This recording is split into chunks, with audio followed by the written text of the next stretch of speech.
hang around and chat. It'll be very informal. We're just going to keep the room open for a while so that you can do a little networking if you like. Not mandatory by any means, but hang around if you'd like to. And with that, I am delighted to introduce Joe Sweeney with Melaleuca. Joe has been a long-time coffee attender. We are delighted to have him as part of our crew. He always brings a lot of enthusiasm and goodwill whenever he attends the coffees, and he's just a delight to be around. So, Joe, thank you for being our speaker today. You bet. Hello, everybody. This is Joe Sweeney with SCC Radio, bringing you sunny skies, 78 degrees in Lincoln, Nebraska. And I'm here for your listening pleasure today.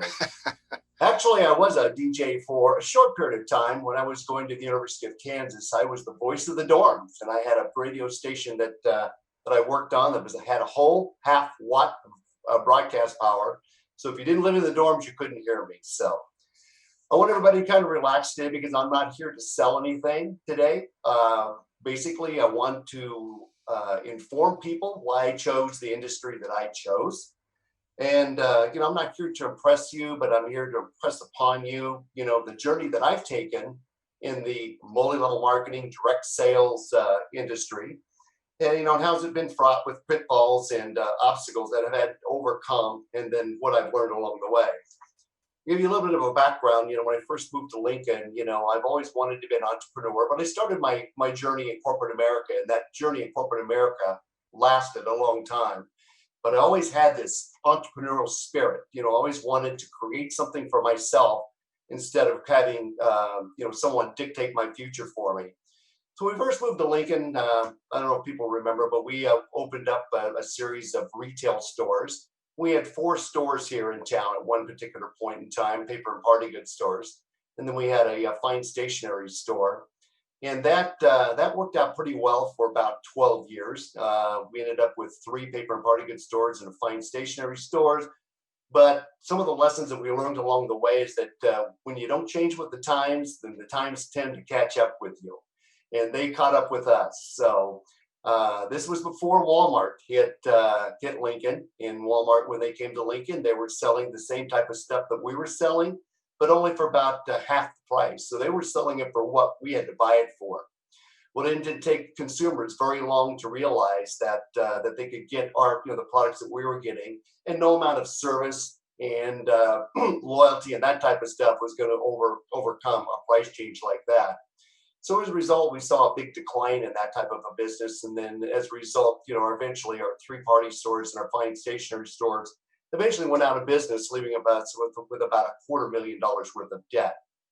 Still, I had I still had the entrepreneurial spirit, and was still working for corporate America, which helped sustain us during those times. And that's when I looked towards the multi-level marketing industry. In the word multi-level marketing has really negative connotations in the marketplace. I've had people that have said to me over and over again, I'm glad to listen to you as long as it's not MLM. And it can stand for multi-level marketing. It can also, but most people equate it with most lose money. And what I did is I spent about 25 years in that industry, and going from company to company to company. Because I always believed in the concept of residual income and wanted to live residual income. And up to that point, the only people that really truly experience residual income, true residual income, is people that have a hit record or an album, that write a book, that star in a movie that stands the test of time, because or maybe on a sitcom. Because every time, the Seinfeld series plays, Jerry and all those people get paid every single time, millions and millions of dollars. So how can a person, like me experience that? And I thought I'd find it in the multi-level marketing industry. Well, little did I know that industry won't give you long-term residual income, because there are a lot of inherent problems that are associated with that industry. And what I'm going to do is I'm going to play a quick video about, and it's called MLM Real Truth. And it's a video that I saw about 9 years ago that really literally changed the way that I was looking at the industry. I went from company to company to company to company, thinking, that maybe I was the one that wasn't able to make this work, that I was the one, that I was the problem. When it turned out it was the business model that was a problem with that. And then I read a book called The One Thing by Gary Keller. Actually, I got that book at an SEC coffee when I won the drawing that one time, but it really kind of explains, that if you really, focus just on the one thing.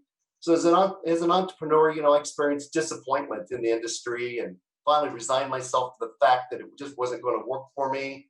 There were always greener pastures on the other side of the fence. Maybe the company that I wasn't in wasn't the right company for me. Maybe the one, that I'm going to get into is going to be the right one for me. I looked for ground floor opportunities. And someone told me one time, when you're looking for ground floor opportunities, you better get used to liking dirt. So, and then, the cycle continued over and over and over again. So finally, when I started focusing on, business models, and realized that the model that I was in was flawed, and that I didn't really have a system in place, to work that model. And then once I discovered a company that provided all that for me, that's when I had my breakthrough. So bear with me a little bit. I'm going to share my screen here. I'm going to play a quick video. Like I said, this video really kind of explained to me why the business model that I was in. And don't get me wrong, this business model is not for everyone's. People need to pursue whatever entrepreneurial model that might be. For me, I always thought that it was going to be, and eventually I was right, it's going to be in the direct sales industry. So let me share this. And this is Fisher. This is Jason Fisher. This guy is a really good friend of mine and is very, very, very successful. And he's going to explain, it's called MLM Real. I'm excited to be here with you today. This will probably be one of the most profound videos in regards to multi-level marketing that you've ever heard, and why so many people struggle in this industry and find it hard to earn long-term residual income. And I feel that I have the right to speak about this because I started my journey in this industry at 17 years old. By the age of 19, I was making $10,000 a month. Bought my first $1.5 million home by age 21. Had over 5,000 distributors within my business, and over the next few short years after that success, that organization dwindled down to 56 people that were active out of 5,000 people. I went on a mission to find out why that happened and why that is so common in the industry as a whole. Why so many people jump from company to company trying to figure out the secret of earning long-term residual income. Well, we figured it out. I finally found out why that happens consistently in the industry, the problems that create that situation, and more importantly, the solution if we're going to earn long-term residual income. So after everything fell apart and I went from 5,000 to 56 people, I sat there and all of a sudden an important universal principle came to my mind. And the unbelievable thing is most industry leaders don't understand this principle and how important it is when it's applied to this industry. But I will tell you this, if the principle is applied correctly, there's massive success with lots of residual income. And if it's applied incorrectly, there's massive failure with no residual income in the end. And the universal principle that we're talking about today is the 80-20 rule, meaning that the world is made up of the 80-20. 80% of people don't do much, while 20% do something. Or 80% of the money is earned by 20% of the people. It doesn't matter what industry you're in. Take 10 doctors, 10 lawyers, 10 chiropractors, 10 cab drivers. 2 are going to shine and 8 aren't going to do too much, and it's a universal principle that you can't break. And when we apply it to the network marketing industry, the numbers are the same. 80% of people don't do much, while 20% of people do something. Well, then I started thinking, well, what makes this industry work, or what makes the type of businesses work?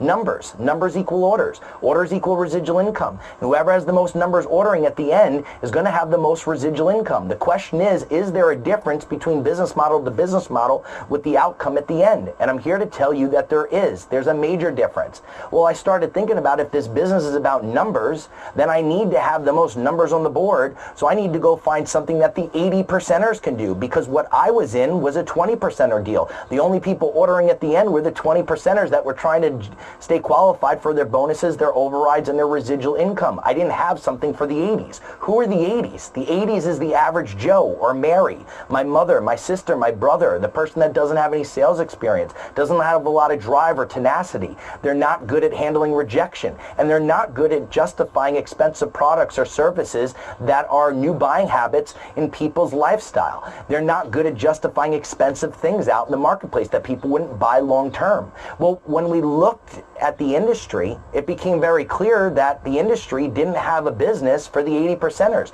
because when we looked at the landscape of the MLM industry, they were all 20 percenter deals. From the price point of the product, the only people that could justify it were the 20 percenters. The compensation plans were written for the 20 percenters. The only people that could do the sales quotas monthly were the 20 percenters. And then all of a sudden, the clouds parted, the problems and the solutions became very clear. And that is that all these companies have great products. They all have great services, but they all do something very, very wrong. And that is that when someone gets involved with these type of businesses, their buying habit starts changing and their budget starts changing to the tune of $120 to $200 to $250 to $300 a month in products that they never bought before and that they will never buy long term.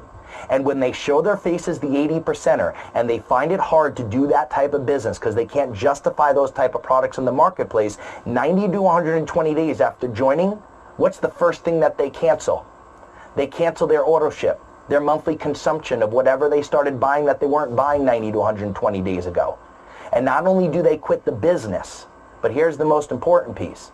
They also quit being a number on the board, and they quit being a customer because it didn't make financial sense to stay as a customer.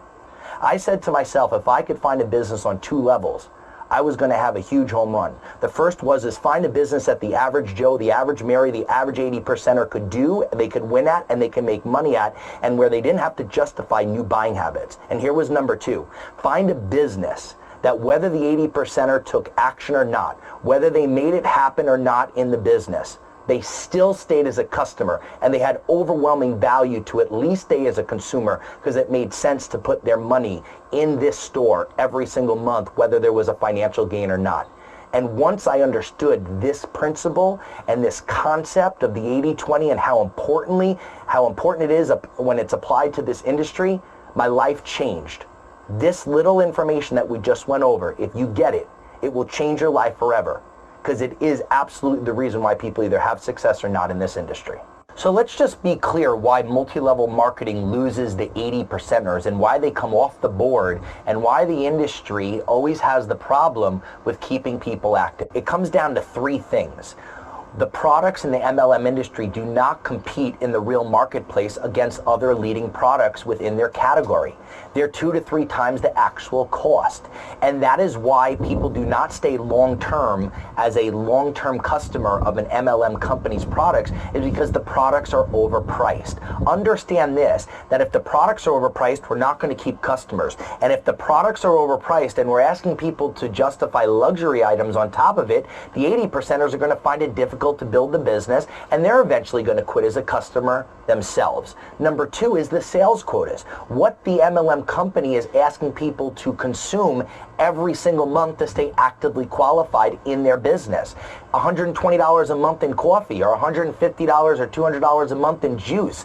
That's not only products that people never bought before at prices that they would never buy long term, but you're asking people to consume more than what they would normally consume just to stay actively qualified. That is the number two reason of why we lose the 80 percenters. And here's the third reason, is the majority of people in any MLM organization, they never get a check. They never get a commissionable check. Pay the least amount of people within an organization a paycheck, and that's how you will rot away the 80 percenters and lead you down to nothing when it comes to long-term residual income. Understand, products not competing in the multi-level marketing industry is the biggest problem. And then asking people to buy more than what they normally would buy is the biggest problem.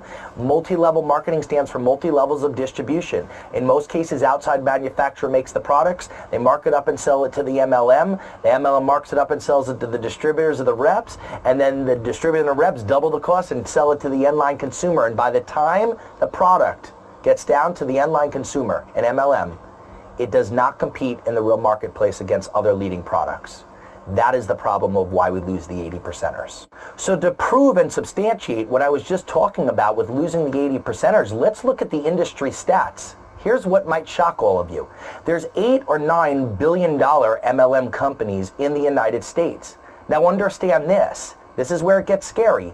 Only 5 to 11% of their sales is domestic, is in the United States.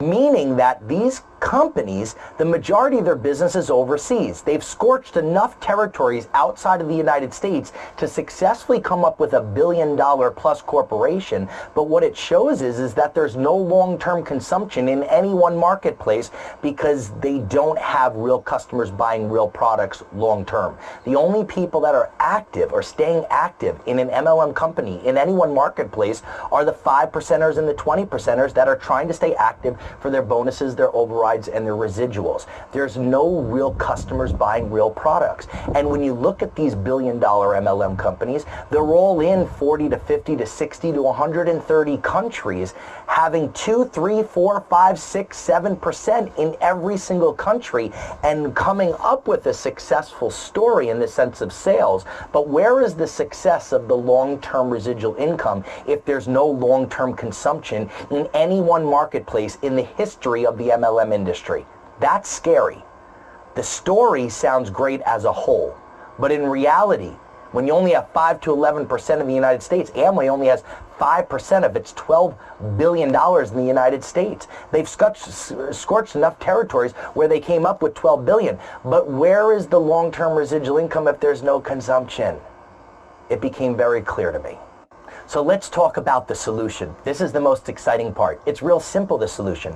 All we have to do is 3 things. Number 1 is have consumables that people have to buy and have them for all. Have necessity products, have to buy products. Don't create a new buying need or a new budget in someone's life. Create products that people have been buying their whole life, but make them more natural, more green, which is a big thing in today's society, but have necessities that people have to buy, have to use, and have to reorder. It's not a choice or a choice of buying. Here's number 2. Price them 30 to 50% less grocery store pricing, less Walmart pricing, less Costco's or BJ's. If you've got necessities that you've got to buy and you've got the products 30 to 50% less than where you've been buying, you're going to stay as a customer. And here's number 3.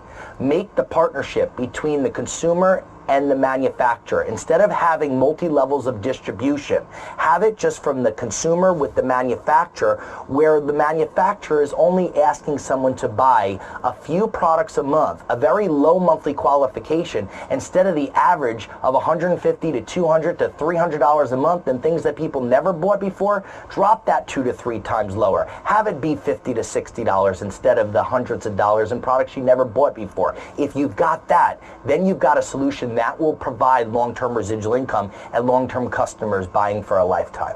So we found an established company that has over 60% of its business in the United States. Unlike the typical MLM industry average of the billion-dollar companies that have 5 to 11% of its sales in the United States, we have 60%, which proves if we have 60% that we're keeping the 80s on the board and we have real products that compete in the real marketplace, which is huge, creating lifelong residual income.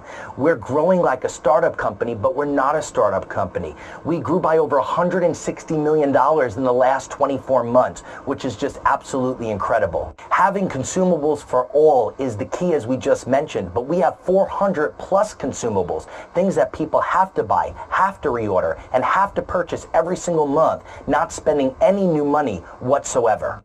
So we have pricing, 30 to 50% less grocery store pricing, which is huge, less Walmart and Costco's and BJ's, as well as the partnership with the manufacturer to buy at wholesale every month and to stay qualified to earn commissions. It's $50 to $60 a month. Out of 400 necessities that are priced below grocery store pricing, it's absolutely brilliant and it works. There's no new money and there's no new buying habits. This information has literally not only changed my life, but has changed the lives of thousands of other people.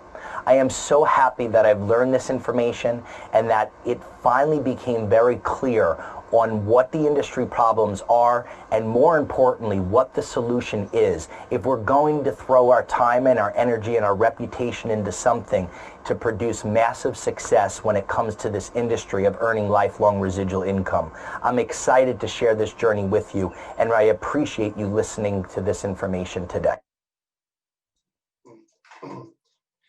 So anyway, that was the video that actually changed my life from pursuing a career and pursuing, my entrepreneurial, spirit, in the MLM industry, and got into the direct sales industry.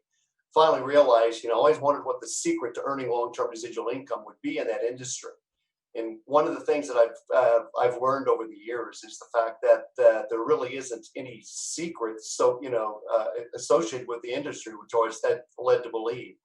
I always thought that if I got in at the top of, on the ground floor of an opportunity, that was the secret, only to find out that, the company has to last in order to do that. I always thought that, getting into a powerful organization, but again, the products didn't compete in the marketplace. I always thought that maybe owning a company would be a possibility, and actually went into partnership and started a multi-level marketing company, but that company didn't last because we didn't have products that were associated with it. So just as I was about ready to give up on the industry and perhaps maybe look at a different way of creating residual income, either through affiliate marketing or some other avenues, that's when I learned about that video. And they all said it made sense to me. Real customers buying real products. And that's why you're seeing the FTC come down really hard on a lot of MLM companies over the past year or two. Herbalife paid $250 million fine because they weren't selling real products to real customers. We had AppleCare. They'd actually got rid of all their distributors and went direct to consumer as an FTC mandate. We had another company called Vima that basically ended up had to pay a huge fine just in order to stay in business, because the companies were front loading these people. And if you're an 80%er, a person that will never make any money in this particular industry, front loading products is not what it's all about. I got sick and tired of people coming into the industry without the knowledge, without knowing what they're really getting into, because of all the smoke and mirrors is associated with that industry. And there is a lot. I've had people that get excited because a friend of them came to them and they got real excited, flashing some big checks, that type of stuff, only to realize that the business model that they got into, if they're an 80%er, is probably not going to work for them. And that's why I ended up researching and finding and getting involved in a company that sets you up directly with the manufacturer to buy products at less prices than you can at the Walmart, Hy-Vee, grocery store, Target, Amazon, that type of stuff. So that's what really led me to this industry. So the second thing I'm passionate about, as I was looking for my passion, I'm passionate about, as everybody here probably knows, greener living products and educating the consumer on that. I had an experience many years ago to where I was cleaning my bathroom and I was using a toilet bowl cleaner, and I was using ammonia on the glass in the bathroom. Accidentally knocked tipped over the ammonia. The ammonia fell into the toilet, and of course, there was this gas that came up that absolutely, I thought, I was going to have a medical emergency, because I was out on my front porch, basically, literally gasping for air, and was considering going to the emergency room as a result of that. So what I thought, there's got to be better, safer, greener products out there that I can market, that I can set people up to buy directly from the manufacturer from, and of course there was. So I'd like to share a second a video about a lung study that was I'm gonna make sure I got this. Yeah, about a lung study that was done that really caused me to choose the company that I associate with right now, which everybody knows which company that is and stuff. So I'm going to play a quick video here on this lung study. This is information everybody should know. If you're at the grocery store shopping for cleaners, and you walk down that aisle, what you're smelling is not the smell of clean. You're smelling the smell of chemicals, and dangerous chemicals.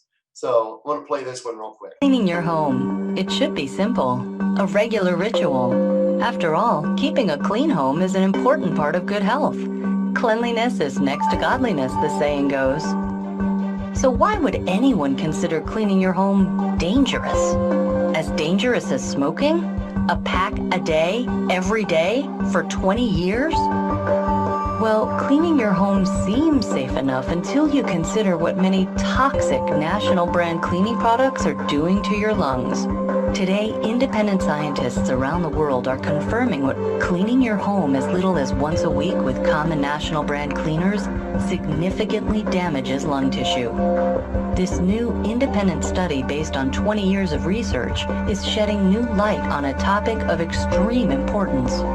Though researchers have known for a long time that certain cleaners can trigger asthma and other pulmonary problems, this new study was designed to learn how typical use of home cleaners are affecting the respiratory health of those who use them over an extended period of time. Starting in the 1990s, the Respiratory Health Survey started tracking a large population of 6,235 women and men with a beginning average age of 34 at 22 health centers around the world. Over the 20-year longitudinal study, participants were questioned about their use of both spray and liquid home cleaning products and had their lung capacity tested regularly. The results were compiled and analyzed by a top team of 28 researchers from 9 countries, led by scientists at the University of Bergen in Norway. In March 2018, the study was published in the peer-reviewed American Journal of Respiratory and Critical Care Medicine, and it generated global media attention. The study points to 7 primary findings that everyone should pay special attention to. Finding 1. Using national brand cleaners as little as once per week is as damaging to lungs as smoking a pack of cigarettes every day for 20 years. By now, just about everyone knows the dangers of smoking cigarettes. Among their many hazards is depleted lung capacity, the result of damage to the tender internal tissues of the respiratory system. Shockingly, the study concluded that women who used home cleaning products as little as once per week saw the same reduction in lung capacity as those who smoked a pack a day over the same period. Finding 2. Women are affected far more than men. Though there was a clear link between women who used cleaners and respiratory decline, there was less correlation for men. This finding is particularly concerning, considering it is women who engage with cleaning products with the greatest frequency. Finding 3. Cleaning at home is just as harmful as being an occupational cleaner or those who clean for a living, if not more so. The study's survey categorized participants as not cleaning, cleaning at home, and occupational cleaning. Surprisingly, the cleaning at home group saw the same decreases in lung health as those who indicated occupational cleaning. Why? At home, few heed the strict usage guidelines found on most every national brand cleaning product. But shouldn't you be able to clean your home without protective gear and a ventilation mask? Is it your cleaning process that needs to change, or the products you're using? Finding 4. Liquid cleaners are just as dangerous as sprays. Study researchers originally suspected that products delivered through a spray would prove more dangerous than those applied as a liquid, gel, or wipe, but the study found no significant difference between cleaner delivery types. The implication is that the chemicals in liquid cleaners become just as available for inhalation through evaporation as those used in sprays. Finding 5. Though national brand cleaners use all kinds of dangerous, toxic chemicals, researchers mentioned ammonia, chlorine bleach, and quaternary disinfecting compounds as some of the primary culprits. In their conclusions, the researchers stated, one could hypothesize that long-term exposure to airway irritants such as ammonia and bleach used when cleaning at home could cause fibrotic or other interstitial changes in the lung tissue. In other words, scarring of the specialized tissues of the lungs, thereby leading to accelerated decline of FVC, or forced vital capacity, an important measure of lung capacity. Finding 6. Women who regularly use national brand cleaning products have increased rates of asthma. This finding echoes multiple recent studies that have clearly linked the use of dangerous cleaning agents with the onset of asthma.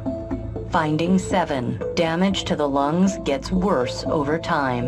When dangerous, toxic chemicals like ammonia, chlorine bleach, quaternary disinfectants, and any number of the other hazardous ingredients found in national brand cleaners are regularly inhaled into the sensitive tissues within the lungs, it only makes sense that respiratory problems would result.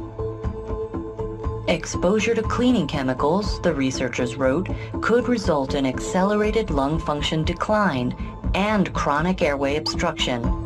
Low-grade inflammation over many years could possibly lead to persistent damage to the airways. So what do the findings of the study mean to you? For most women familiar with these products, the conclusions of the study come as no surprise. The smell alone of these products indicates that they can't be healthy. Even unopened bottles in the cleaning aisle of the grocery store accost you with their powerful chemical odors. The truth is, you've suspected the findings of this study for years, but maybe you haven't known what to do about it. If you haven't already, rid your home of the national brand cleaners that contain dangerous chemicals. What kind of products should you avoid?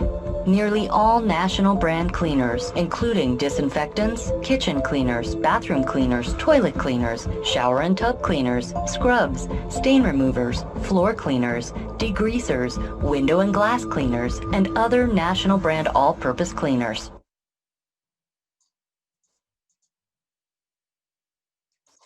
Okay, I'll wrap up here because I know I've gone really long, but basically, what I would recommend, as far as an entrepreneurial is concerned, take a purposeful approach as outlined in Gary Keller's book. First of all, focus, on the business that you want to focus on, which is greener, safer products for the home. Look for business models, and I spent 25 years going through the wrong business model before I finally found the right business model.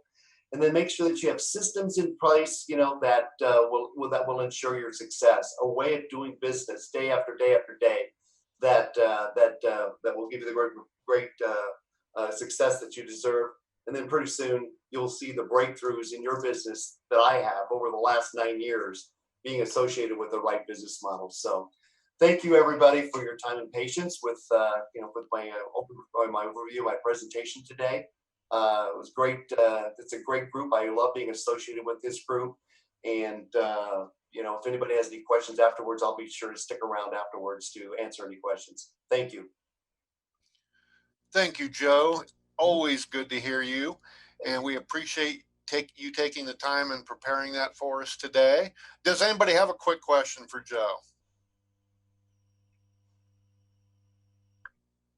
Oh, let me unmute you. I need to do that. Okay, everybody's unmuted if you have any questions. I have a question. Okay. Hi, Joe. Awesome presentation. Thoroughly enjoyed it. When you found the right company and the right model with your new company, did you or were you able to bring on any of your previous associates from your previous business? I was, because I'd spent 25 years in the industry, I developed quite a few relationships and close friendships. Some of the closest friends I still have today come from this industry. And so as a result of having done it the wrong way, in my opinion, for many, many years, I felt really, I felt like I would do them a disservice by not letting them know the information that I found out, especially from the MLM Real Truth video. And so as a result, there was a team that I was able to bring over, from the very, very beginning. Because I'd spent 25 years in the industry and I'd been with multiple companies, there were a lot that said, hey, when you have success with the new company, then call me. And so now, 9 years later, I'm calling some of those people and they're saying, wow, you've been with that company for 9 years now? Maybe I should take a listen. So it's been an ongoing process. But I built my business mainly, one consumer at a time, one customer at a time, over a period of 9 years. Okay, we have time for one more question if somebody's got it. Well, I will jump in. This is Janet. Hi, Joe. Hi, Janet. I just want to say that was a great presentation, Joe, and you really, promoted the direct sales industry, which, being in direct sales myself, I totally agree with you that it's a great model that people can work at either part-time or full-time and make however much money they want. It depends on how much time and money or time you want to put into it. But if you are looking for something, there is one thing I want to say, and I'm sure Joe will back me up on this. Learn about the company before you jump into one. Study it and see if it's a business model that you agree with their products or their services, something that will resonate with you as a person that you can value, that it won't go against your values. So great job, Joe. Thanks. Yeah, in most MLM companies, the cost of entry is really prohibitive. I mean, I've seen companies where it's $5,000 to $10,000 to get involved with it. Products that are way expensive that people can buy, somewhere else. Those people won't stay on board in the long term, and that's why I'm constantly having to rebuild year after year, company after company over a 25-year period of time. So, great point. Thanks, Janet. All right. Now, Joe, if you would do one more thing for us, if you would judge our mug contest today, everybody hoist those mugs up there and let Joe take a look at them. Oh, Bunny's got a great mug. John Radway's got a great mug. Tony's hoisting a good-looking mug there. It's going to be tough, Joe. Yeah, I'm going to have to pick Tony because I like Goofy, because I'm a little bit goofy myself. Okay. Tony Lawhorn it is. We'll win a Focus Sweets and Perk Up Thursday coffee mug. Thank you for playing. And with that, we are done for this week. I do want to announce next week's speaker. Next week, we have Gitsi Loader and Pia Ivana with Inspired Results Consulting out of Omaha. On the 18th, we have Diane Siefkas with DK Solutions. And then on the 25th, Jill Jacobs with Jill Jacobs Bookkeeping. With that, we are done for the day. I appreciate everybody attending. Please join us again next week and stay on the line if you want to visit with one another or just talk. So with that, we're done. But if you want to hang around, you can. And if you don't have time, we understand. Thank you for being here. Thank you, everybody.